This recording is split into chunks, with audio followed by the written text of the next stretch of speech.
नमस्कार साथियों, मैं डॉक्टर धर्मवीर सिंह। आप सभी का अपने चैनल LSA स्टडी अड्डा में स्वागत है। पिछली क्लास में अपन ने पढ़ा था अक्षांश रेखाओं के बारे में। अक्षांश रेखाओं के बारे में अक्षांश रेखाएं क्या होती हैं, ये क्या क्या निर्धारित करते हैं, इसके बारे में अपन ने पढ़ा था। तो अक्षांश रेखाएं क्या होती हैं? भूमध्य रेखा के समानांतर खींची गई काल्पनिक रेखाएं जो उत्तर से दक्षिण की कोणात्मक दूरी को बताती हैं। उत्तर से दक्षिण की कोणात्मक दूरी को बताती हैं, क्या कहलाती हैं? अक्षांश रेखाएं। या ग्लोब पर पूर्व से पश्चिम की ओर खींची गई काल्पनिक रेखाएं क्या कहलाती हैं? भूमध्य रेखा का क्या कहलाती हैं? अक्षांश रेखाएं कहलाती हैं। ठीक है। उसके बाद में अपन ने पढ़ा था कि संख्या में कुल कितनी होती हैं अक्षांश रेखाएं? 181 होती हैं, 181 होती हैं। और कुल अक्षांश व्रत पूछे तो कितने होते हैं? 179। ठीक है। उसके बाद में अपन ने पढ़ा था 23.5 डिग्री उत्तरी अक्षांश और 23.5 डिग्री दक्षिणी अक्षांश। 23.5 डिग्री उत्तरी अक्षांश को अपन ने नाम दिया था कर्क रेखा और 23.5 डिग्री दक्षिणी अक्षांश को अपन ने नाम दिया था मकर रेखा। और 0 डिग्री अक्षांश को अपन ने क्या बोलते हैं? भूमध्य रेखा या विषुवत रेखा। और विषुवत रेखा क्यों बोलते हैं? क्योंकि ये पृथ्वी को 2 बराबर भागों में बांटती है। पृथ्वी को 2 बराबर भागों में बांटती है, इसलिए इसको विषुवत रेखा बोलते हैं। ठीक है। उसके बाद में अपन ने पढ़ा था कि कर्क रेखा और मकर रेखा ये कहां से गुजरती है? तो कर्क रेखा कहां से गुजरती है? भारत के 8 राज्यों में से होकर गुजरती है, जिसमें कौन कौन से हैं? राम सिंह झारखंडी के 6 पंगु मित्र। राम सिंह झारखंडी के 6 पंगु मित्र। राम सिंह राजस्थान, मध्य प्रदेश, झारखंड, छत्तीसगढ़, पश्चिमी बंगाल, गुजरात, मिजोरम और त्रिपुरा, ये 8 राज्य हैं जिससे होकर कर्क रेखा गुजरती है, जिसको ट्रॉपिक ऑफ कैंसर भी बोलते हैं। ठीक है। उसके बाद में अपन ने पढ़ा था कि एकमात्र महाद्वीप है। कौन सा महाद्वीप है? अफ्रीका महाद्वीप है, जिसमें से ये तीनों रेखाएं गुजरती हैं। कौन सी? तीनों रेखाएं गुजरती हैं। कर्क रेखा भी गुजरती है, मकर रेखा भी गुजरती है और भूमध्य रेखा भी गुजरती है। ठीक है। इतना आपने पढ़ा था। उसके बाद में अपन ने ये भी पढ़ा था कि नदियां कौन सी हैं जो इनको 2 बार काटती है। माही नदी को कर्क रेखा 2 बार काटती है। माही नदी को कर्क रेखा 2 बार काटती है। और कांगो नदी को कौन सी रेखा काटती है? कांगो नदी को काटती है भूमध्य रेखा या विषुवत रेखा 2 बार काटती है। और लिम्पोपो नदी इसको मकर रेखा 2 बार काटती है। उसके बाद में अपन ने पढ़ा था कि यदि सूर्य सीधा चमक रहा है कर्क रेखा पर तो क्या स्थिति होगी, वो दिन कौन सा होगा? तो अपन ने पढ़ा था सूर्य यदि सीधा कर्क रेखा पर चमकता है तो वो दिन कर्क संक्रांति के नाम से जाना जाता है। कर्क संक्रांति के नाम से जाना जाता है। और दिन कौन सा होता है? वो 21 जून। कौन सा दिन होता है? 21 जून। उसके बाद में अपन ने देखा था मकर संक्रांति, ये 21 जून को कर्क संक्रांति। कर्क संक्रांति फिर 22 दिसंबर। 22 दिसंबर को मकर संक्रांति।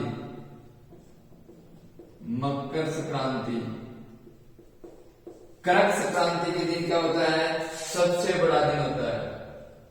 कर्क संक्रांति के दिन सबसे बड़ा दिन होता है। और यदि कोई व्यक्ति कर्क रेखा पर खड़ा है इस दिन 21 जून को तो उसकी परछाई नहीं बनती है। फिर आता है 22 दिसंबर मकर संक्रांति। इस दिन क्या होता है? ये सबसे छोटा दिन होता है। सबसे छोटा दिन। ये कहानी सब किसमें चल रही है? उत्तरी गोलार्ध में चल रही है। ठीक है।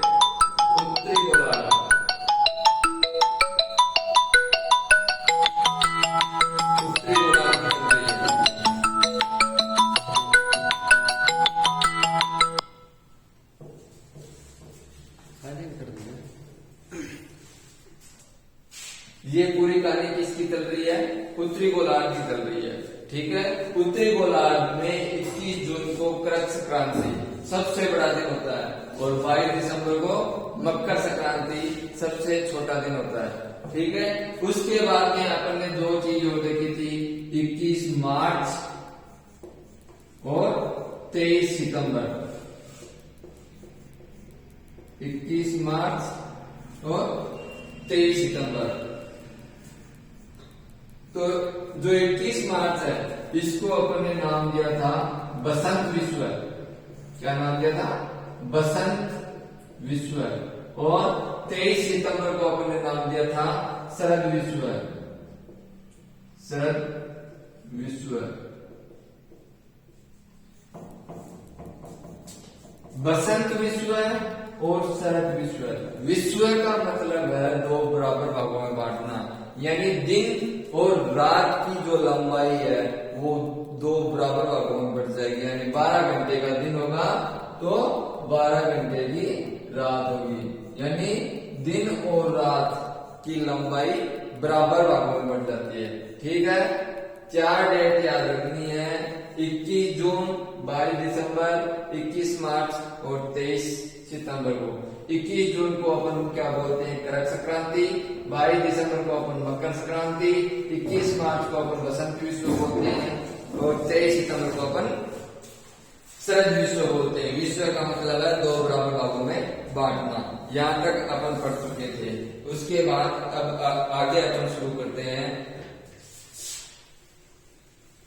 सूर्य का तिरछापन और टेढ़ापन, सीधापन। ठीक है, सूर्य सबसे सीधा कहां चमकता है और सबसे तिरछा कहां चमकता है? ठीक है,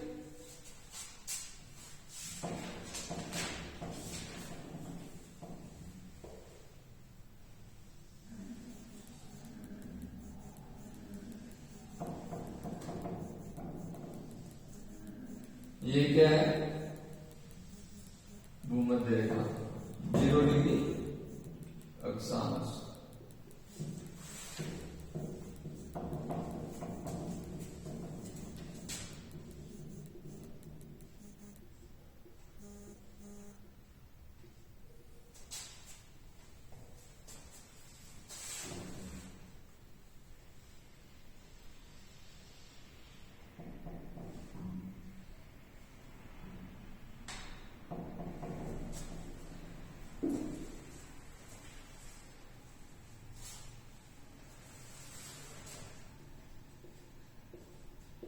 ये क्या है? भूमध्य रेखा। भूमध्य रेखा पर सूर्य सीधा चमकता है। राजस्थान कहाँ है? राजस्थान की स्थिति कहाँ है इसमें? यहाँ है।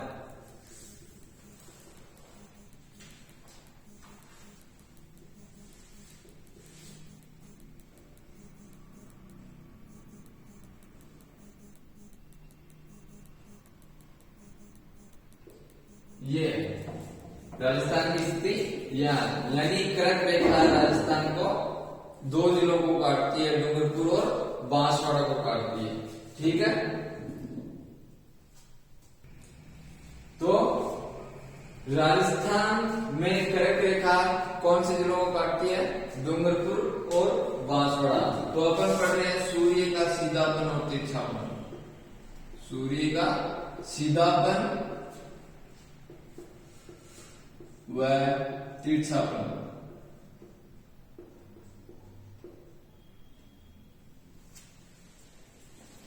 ये सूर्य है,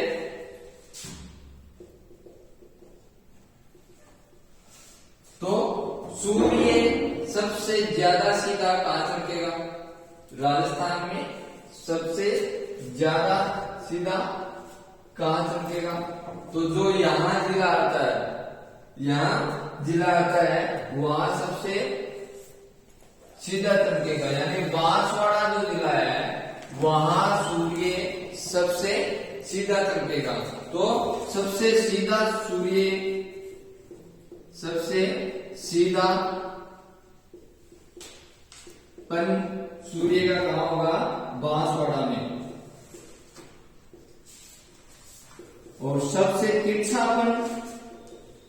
सबसे तिरछापन क्या होगा, कहां होगा, सबसे तिरछापन जो ऊपर है, गंगानगर,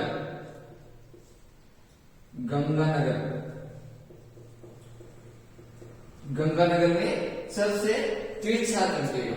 ठीक है, सब भूमध्य रेखा पर सीधा चमक रहा हो, तो राजस्थान में सबसे सीधापन कहां होगा सूर्य का चमकने का, बांसवाड़ा में होगा।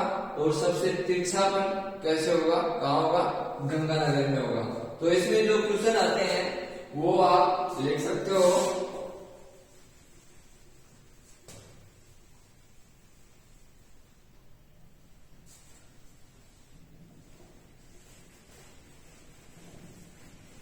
क्वेश्चन लिखो पहला,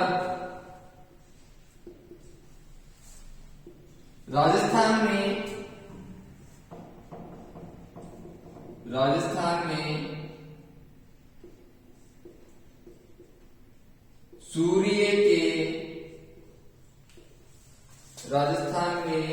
सूर्य के सीधेपन का आरोही क्रम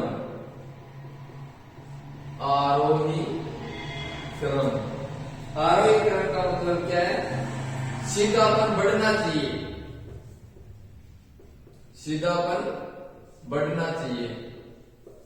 आरोही क्रम सीधापन बढ़ना चाहिए। यानी सबसे पहले कौन सा आएगा, सबसे पहले वो आएगा जहां सबसे तिरछा चमकता हो। ठीक है, गंगानगर आएगा, उसके बाद में हनुमानगढ़ आएगा,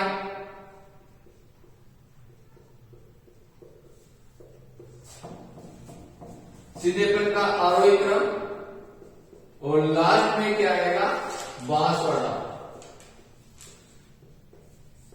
ठीक है, राजस्थान में सूर्य के सीधेपन का आरोही क्रम यानी सीधापन बढ़ना चाहिए। ठीक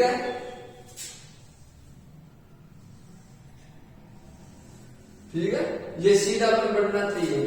तो ये सबसे तिरछा है और ये सबसे सीधा है, तो सीधापन बढ़ेगा।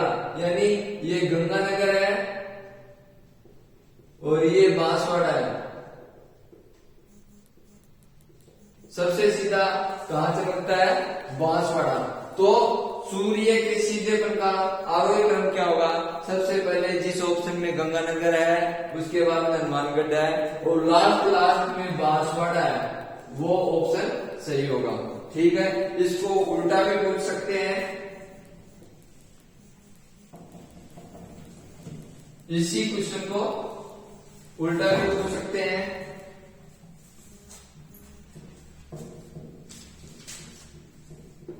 क्वेश्चन नंबर 2, राजस्थान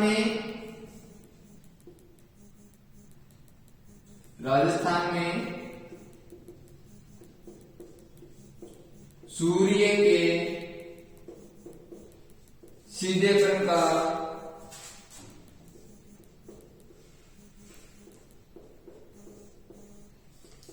सही क्रम है। राजस्थान में सूर्य के सीधेपन का सही क्रम है, तो सबसे ज्यादा सीधा तो कहां होगा, बांसवाड़ा।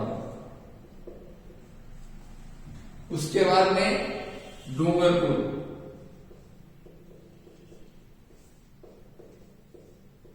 बांसवाड़ा, डूंगरपुर, प्रतापगढ़,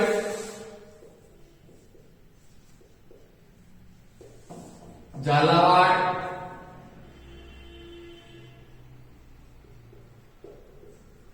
और उदयपुर।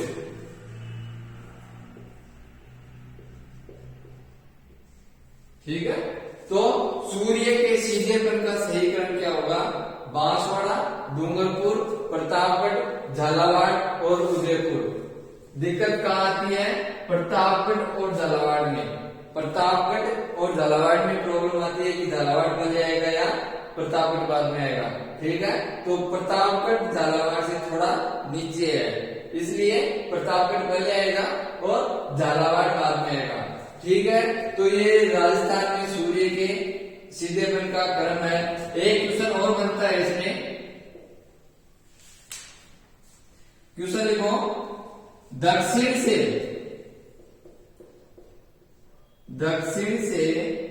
उत्तर की तरफ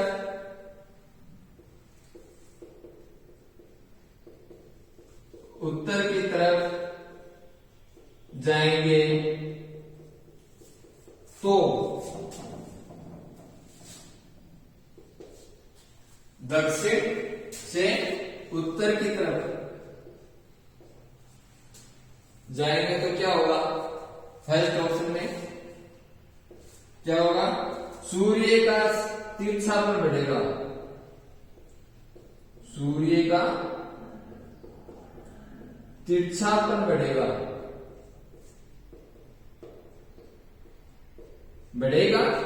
बांसवाड़ा से गंगानगर की तरफ जाएंगे तो तिरछापन बढ़ेगा। ठीक है, दूसरा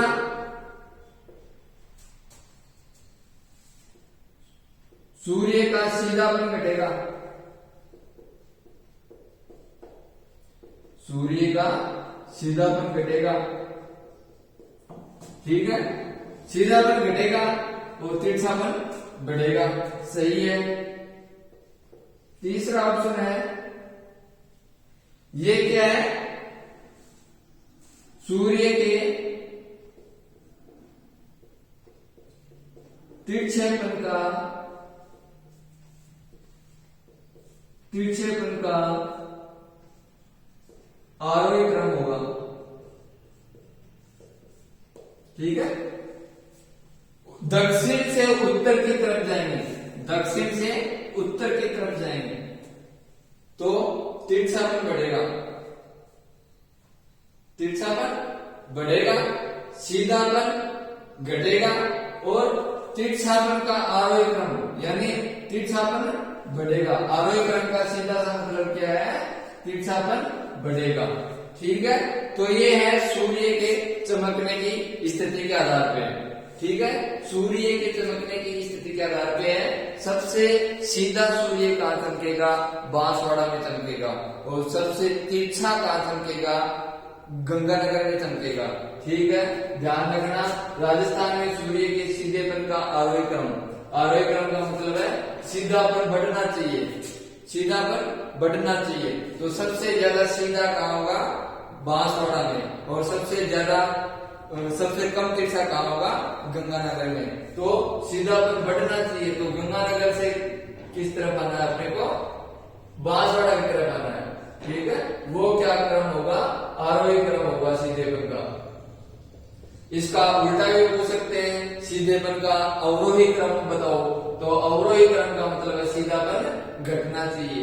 ठीक है, कैसे भी क्वेश्चन आ सकता है, राजस्थान में सूर्य के सीधेपन का आरोही क्रम या अवरोही क्रम। आरोही क्रम का मतलब है सीधापन बढ़ना चाहिए, और अवरोही क्रम का मतलब है सीधापन घटना चाहिए। फिर नेक्स्ट क्वेश्चन है, राजस्थान में सूर्य के सीधेपन का सही क्रम कौन सा है? इसमें ऑप्शन में ये यहाँ फर्क मिलेगा आपको, झालावाड़ पहले आ सकता है, प्रतापगढ़ बाद में आ सकता है।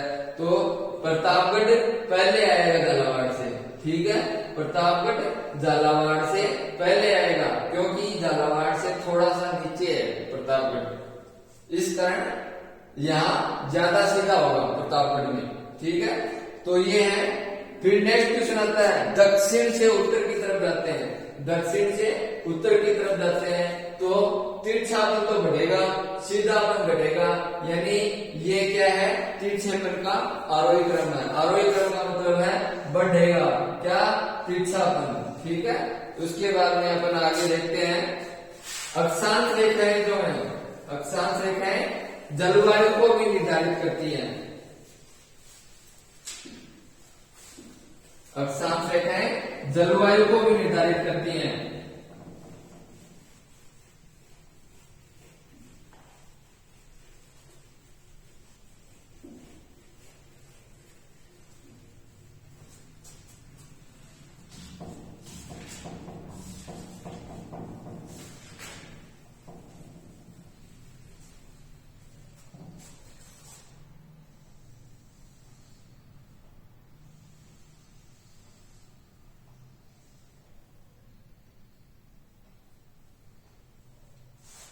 ये क्या है? भूमध्य रेखा, 0 डिग्री अक्षांश।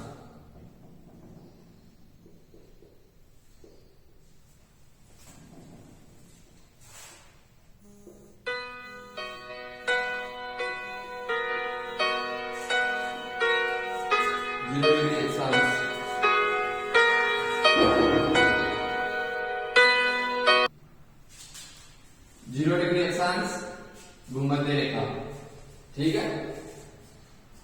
जो अपन ने पढ़ा था 23.5 डिग्री,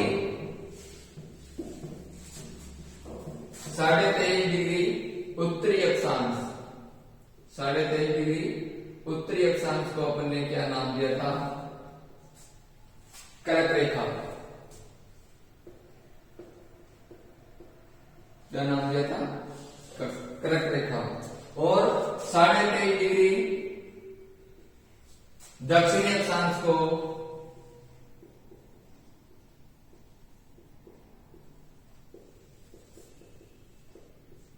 मकर रेखा नाम दिया था। उसके बाद में अपन ने 66.5 डिग्री, 66 डिग्री उत्तरी अक्षांश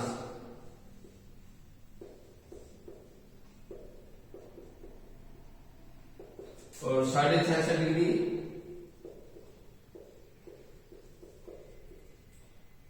दक्षिणी अक्षांश। 66.5 डिग्री उत्तरी अक्षांश को अपन ने नाम दिया था उत्तरी ध्रुववर्त, उत्तरी ध्रुववर्त। उत्तरी ध्रुववर्त को अपन आर्कटिक वर्त भी बोलते हैं,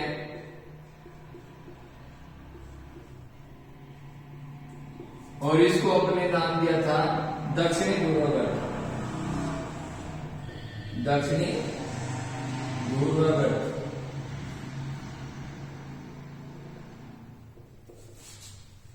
उत्तरी ध्रुववर्त को अपन ने क्या नाम दिया?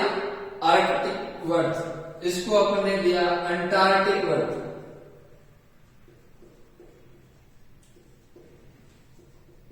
दक्षिणी ध्रुव का दूसरा नाम क्या है? अंटार्कटिक।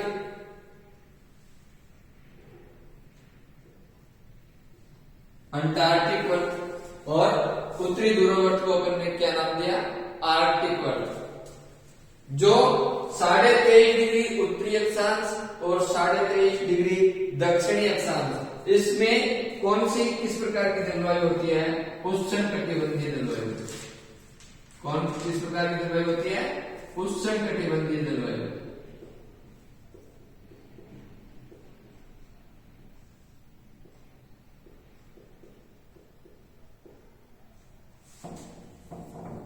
उष्णकटिबंधीय जलवायु, ठीक है। इसमें किस प्रकार की जलवायु होगी? उष्णकटिबंधीय जलवायु। उष्णकटिबंधीय जलवायु का मतलब है यहाँ बरसात भी अच्छी होगी और तापमान भी अच्छा होगा, ठीक है। उसके बाद में है 66.5 डिग्री उत्तरी अक्षांश और 66.5 डिग्री दक्षिणी अक्षांश। यहाँ किस प्रकार की जलवायु होगी? शीतोष्ण जलवायु।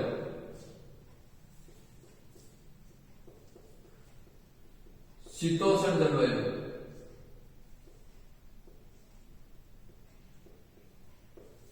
शीतोष्ण जलवायु।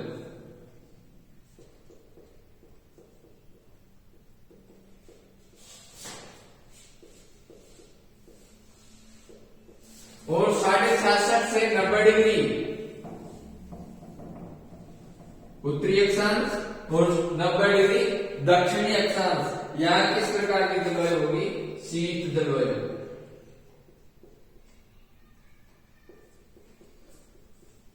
शीत जलवायु।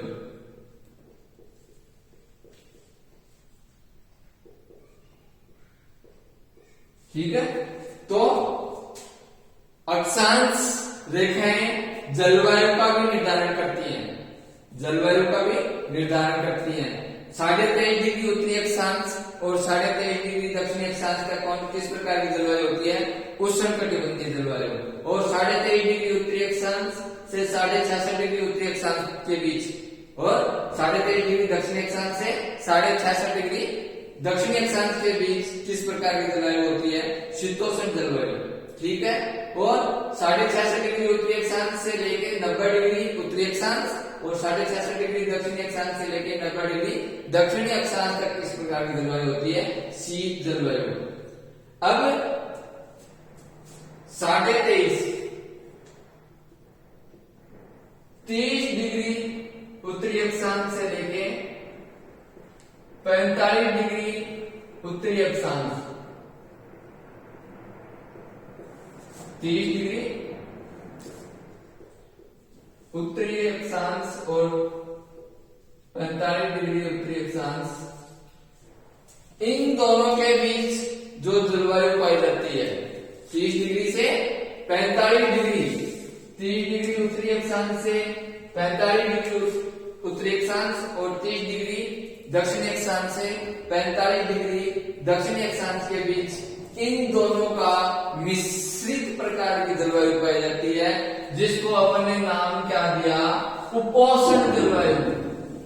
उपोष्ण जलवायु। क्या नाम दिया अपन ने इसको? उपोष्ण जलवायु।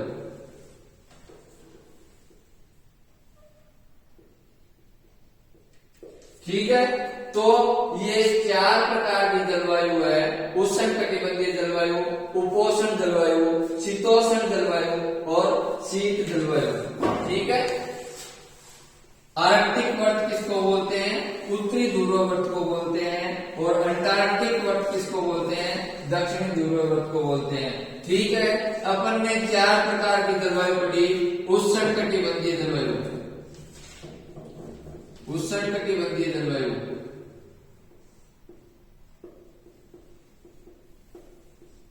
दूसरे प्रकार की अपने पढ़ी उपोष्ण जलवायु, उपोष्ण जलवायु, तीसरे प्रकार की अपने पढ़ी शीतोष्ण जलवायु,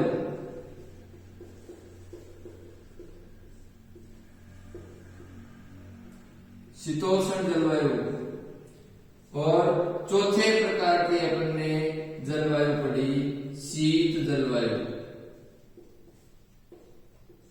ठीक है। उष्णकटिबंधीय जलवायु कहां से कहां होती है? 0 डिग्री से 23.5 डिग्री उत्तरी अक्षांश और दक्षिणी अक्षांश के मध्य होती है। उपोष्ण जलवायु 30 डिग्री से लेकर 45 डिग्री उत्तरी अक्षांश और दक्षिणी अक्षांश के मध्य की जलवायु क्या होती है? उपोष्ण जलवायु होती है। और उसके बाद में 45 से 60 डिग्री 66.5 डिग्री उत्तरी अक्षांश और दक्षिणी अक्षांश के मध्य की जलवायु किस प्रकार की होती है? शीतोष्ण जलवायु। और 66.5 डिग्री से 90 डिग्री उत्तरी और दक्षिणी अक्षांश के मध्य किस प्रकार की जलवायु होती है? शीत जलवायु। ठीक है। तो अक्षांश रेखाओं के द्वारा जलवायु का भी निर्धारण किया जाता है। ठीक है। तो ये है अक्षांश रेखाएं। इसमें अपन एक चीज ये भी देखते हैं कि 2 अक्षांश रेखाओं के बीच की दूरी कितनी होती है? 2 अक्षांश रेखाओं के बीच की दूरी कितनी होती है? तो वो होती है 111 किलोमीटर। कितनी होती है? 111 किलोमीटर होती है। ठीक है। 2 अक्षांश रेखाओं के बीच की दूरी कितनी होती है? 111 किलोमीटर। ये सब कुछ है आपका अक्षांश रेखाओं के बारे में। ठीक है। अक्षांश रेखाएं भूमध्य रेखा के समानांतर खींची गई काल्पनिक रेखाओं को अपन क्या बोलते हैं? अक्षांश रेखाएं कहते हैं। या ग्लोब पर पूर्व से पश्चिम की ओर खींची गई काल्पनिक रेखाएं क्या होती हैं? अक्षांश रेखाएं होती हैं, जो उत्तर से दक्षिण की कोणात्मक दूरी को बताती हैं। ठीक है। कितनी संख्या होती है अक्षांश रेखाओं की? 181 होती है। और अक्षांश वृत्त कितने होते हैं? 179 होते हैं। ठीक है। आज अपन ने क्या पढ़ा? सूर्य का चमकना। यदि भूमध्य रेखा पर सूर्य सीधा चमकता है, भूमध्य रेखा पर सूर्य सीधा चमकता है, तो राजस्थान में सबसे सीधा कहाँ चमकेगा और सबसे तिरछा कहाँ चमकेगा? सबसे सीधा कहाँ चमकेगा? सबसे सीधा बांसवाड़ा जिले में चमकेगा। और सबसे तिरछा कहाँ चमकेगा? गंगानगर जिले में चमकेगा। इसको क्वेश्चन कैसे भी पूछ सकते हैं, आरोही क्रम कैसे है इसका, अवरोही क्रम कैसे है, ठीक है। आरोही क्रम सीधेपन का आरोही क्रम पूछे, सीधेपन का आरोही क्रम पूछे तो सीधापन बढ़ना चाहिए, तो गंगानगर से बाड़मेर की तरफ आना है अपने को। यदि अवरोही क्रम पूछे यानी सीधापन घटना चाहिए और तिरछापन बढ़ना चाहिए, तो कहां से जाना है? बांसवाड़ा से गंगानगर की तरफ जाना है, ठीक है। तो सबसे सीधा राजस्थान में कहाँ चमकता है? बांसवाड़ा में चमकता है। और सबसे तिरछा कहाँ चमकता है? गंगानगर में चमकता है। उसके बाद में अपन ने पढ़ा अक्षांश रेखाओं द्वारा जलवायु का निर्धारण। अक्षांश रेखाओं द्वारा जलवायु का निर्धारण, 4 प्रकार की जलवायु होती है। उष्णकटिबंधीय जलवायु, उपोष्ण जलवायु, शीतोष्ण जलवायु और शीत जलवायु। इसमें जो उष्णकटिबंधीय जलवायु है वो 0 डिग्री से लेकर 23.5 डिग्री उत्तरी और दक्षिणी अक्षांश के मध्य होता है। फिर 23.5 से 30 डिग्री से 45 डिग्री उत्तरी अक्षांश और दक्षिणी अक्षांश के मध्य क्या होता है? शीतोष्ण जलवायु होती है, नहीं उपोष्ण जलवायु होती है। और 45 से 66.5 डिग्री उत्तरी और दक्षिणी अक्षांश के मध्य शीतोष्ण जलवायु होती है। और 66.5 से 90 डिग्री के मध्य कौन सी जलवायु होती है? शीत जलवायु होती है, ठीक है। आज के लिए फिर इतना काफी है। नेक्स्ट अपन पढ़ेंगे देशांतर रेखाएं अगली क्लास में। थैंक यू दोस्तों, आप सभी का बहुत बहुत धन्यवाद। जो चैनल पे नए हैं वो अधिक से अधिक सब्सक्राइब करें और शेयर करें। थैंक यू, धन्यवाद।